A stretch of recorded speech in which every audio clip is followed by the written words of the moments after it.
여러분 안녕하십니까? 이어서 광주 전남권 뉴스입니다. 장마 전선의 영향을 받아 광주와 전남 지역은 모레까지 장맛비가 예상됩니다. 오늘 새벽부터 목포에는 12.6mm의 비가 내렸고 영암 6.5, 광주 3.1, 한평 1.5mm 등의 강수량을 보였습니다. 기상청은 내일까지 광주 전남에 30에서 80mm의 비가 더 내릴 것으로 내다봤습니다. 해안과 일부 내륙 지역에는 내일 아침까지 짙은 안개 끼는 곳이 있겠습니다. 1인 시위는 집시법의 규제에서 벗어나 자유로운 의사표현을 하는 수단으로 자리 잡고 있습니다. 그런데 공무원들이 1인 시위를 방해한 혐의로 무더기로 고소되면서 논란이 일고 있습니다. 김진선 기자입니다. 전남 소방교육대가 처음으로 문을 연 지난달 21일. 제복을 입은 소방 공무원들이 한 사람을 둘러싼 채 모여 있습니다. 1인 시위를 중단할 것을 설득하던 이들은 급기야 대형 현수막을 강제로 뺏어듭니다. 놔두시라고, 우리 놔두라고. 일일이 신고합니다. 그냥 놔둬. 현수막에는 전남도 소방본부장이 소방서장들을 동원해 소방 공무원 근무 방식 개선안을 반대했다는 의혹과 관련해 퇴진을 요구하는 내용이 담겨 있었습니다.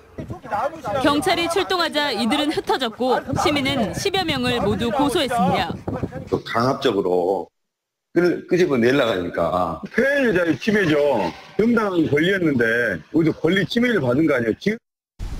1인 시위는 현행법상 여러 사람의 행위로 규정한 시위의 범죄에 들지 않아 신고를 하지 않아도 되는 등 집시법에 적용받지 않습니다. 때문에 시위를 방해해서는 안 되는 조항 역시 적용하기 어렵지만 방해하는 과정에 폭행이나 협박 등의 행위가 있었다면 처벌은 가능해집니다. 개인들이 이제 어떤 위력이나 협박 등을 통해서 방해했을 때는 형사적으로 폭행이나 협박, 상해, 성괴 이런 형사 문제가 될 수 있습니다. 국가기관 등의 100m 앞에서는 시위할 수 없다는 규정에도 적용받지 않아 청와대 앞에서도 활발히 이루어지는 1인 시위. 고소를 당한 소방공무원들은 행사장에서 나갈 것을 요구하긴 했지만 시위를 방해한 것은 아니라며 곤혹스러워하고 있습니다. MBC 뉴스 김진선입니다. 2017 세계 수영 선수권 대회가 이번 주에 헝가리 부다페스트에서 개막됩니다. 2년 뒤에는 광주에서 열리는 만큼 광주시가 본격적인 대회 준비를 위해 대표단과 참관단을 헝가리로 파견합니다. 김철원 기자입니다. 2017 세계 수영 선수권 대회가 이번 주 금요일인 14일 헝가리 부다페스트에서 개막해 17일간의 열전에 들어갑니다. 부다페스트 시내를 가로지르는 다뉴브강을 중심으로 경영과 다이빙, 수구 등 6개 종목의 세계 180개국 2,700여 명의 선수가 참가합니다. 우리나라에서는 박태환을 비롯한 국가대표 선수단 33명이 참가할 예정입니다. 차기 개최지인 광주시에서는 대회기 인수를 위해 윤장현 시장을 비롯한 대표단이 7월 30일 선수권대회 폐막일에 맞춰 헝가리로 떠납니다. 준비하는 입장에서 보자면 대회기를 인수받는 순간부터 2019 광주 수영대회는 시작된 것이나 다름없습니다. 8월 19일 날 5.18 광장에서 대회기 인수 환영 행사 겸 시민 다진대회를 개최할 예정입니다. 그래서 광주 시민적 에너지를 그때부터 모아서 광주 수영대회 조직위원회는 대회기 인수 대표단뿐만 아니라 대규모 참관단도 보낼 예정입니다. 참관단은 헝가리에서 광주를 홍보하고 선수권 대회는 물론 수영 동호인들의 경기인 마스터즈 대회의 운영 노하우를 배워온다는 계획입니다. MBC 뉴스 김철원입니다. 문재인 정부가 가야 문화에 관심을 보이면서 지역 차원의 기대감도 커지고 있습니다. 하지만 지역 가야 문화권에 대한 활발한 연구를 위해 넘어야 할 산도 적지 않습니다. 김종수 기자가 취재했습니다. 지난달 문재인 정부가 가야사 연구 복원을 지역정책 공약으로 주문하면서 관련 논의가 급물살을 타고 있습니다.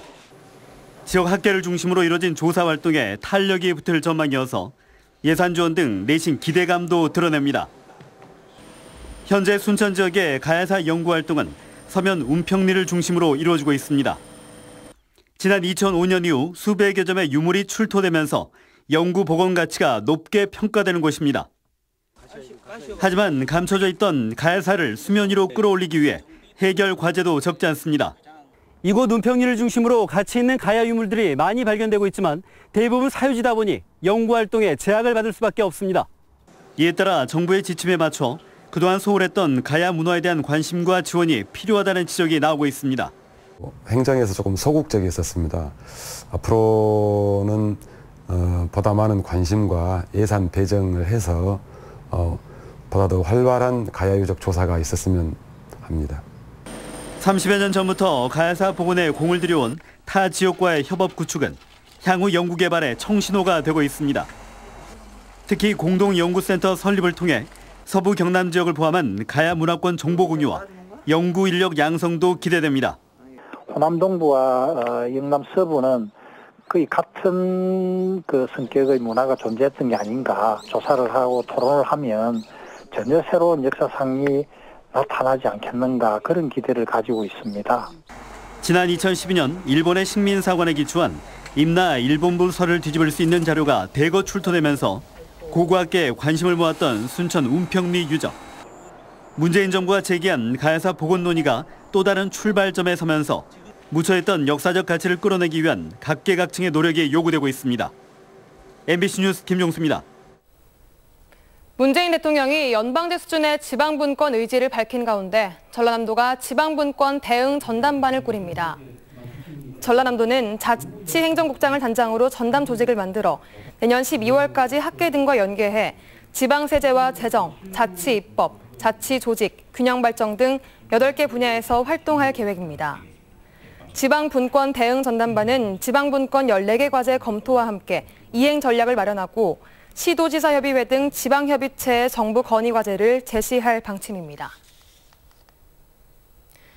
대나무골의 작은 유럽을 표방하며 담양군이 추진해온 메타프로방스 사업에 대한 대법원 판결이 오는 11일로 예정됨에 따라 사업 추진 여부가 중대 기로에 놓였습니다. 메타프로방스 사업은 토지 수용을 비롯해 추진 과정에서 법적인 하자가 있어 인가를 취소해야 한다는 2심 재판부의 판결에 따라 공사가 70% 이상 진척된 상태에서 1년 넘게 사업 추진이 중단돼 있습니다. 오늘 오전 9시쯤 여수시 거문도 앞바다에서 37살 차모 씨가 스쿠버 다이빙을 한 뒤 의식을 잃은 채 발견돼 병원으로 옮겼지만 숨졌습니다. 해경은 차 씨가 육지로 올라온 뒤 제대로 숨을 쉬지 않았다는 지인들의 말을 토대로 사고 원인을 조사하고 있습니다. 한편 나주에서는 오늘 오전 10시 30분쯤 지난 7일 부모의 묘소에 다녀간 뒤 연락이 끊겨 실종 신고가 접수됐던 58살 이모 씨가 지석천에 빠져 숨진 채 발견됐습니다. 1심 판결에서 판사의 실수로 선고돼 징역형이 항소심에서 금고형으로 정정됐습니다. 광주지방법원 형사 2부는 업무상 과실치상 혐의로 기소된 48살 이모 씨에 대한 항소심에서 징역 6개월에 집행유예 2년을 선고한 원심을 깨고 금고 6개월에 집행유예 2년을 선고했습니다. 재판부는 업무상 과실치상죄의 경우 법정형이 금고나 2천만 원 이하의 벌금이지만 1심 재판부가 법령을 잘못 적용했다고 지적했습니다. 금고형은 징역형과는 달리 교도소에 수감되더라도 강제 노역은 하지 않습니다. 전라남도는 무안과 신안, 영암, 진도 등 전남 9개 시군을 대상으로 오는 25일까지 귀농지원 보조금 집행 실태를 일제 점검합니다.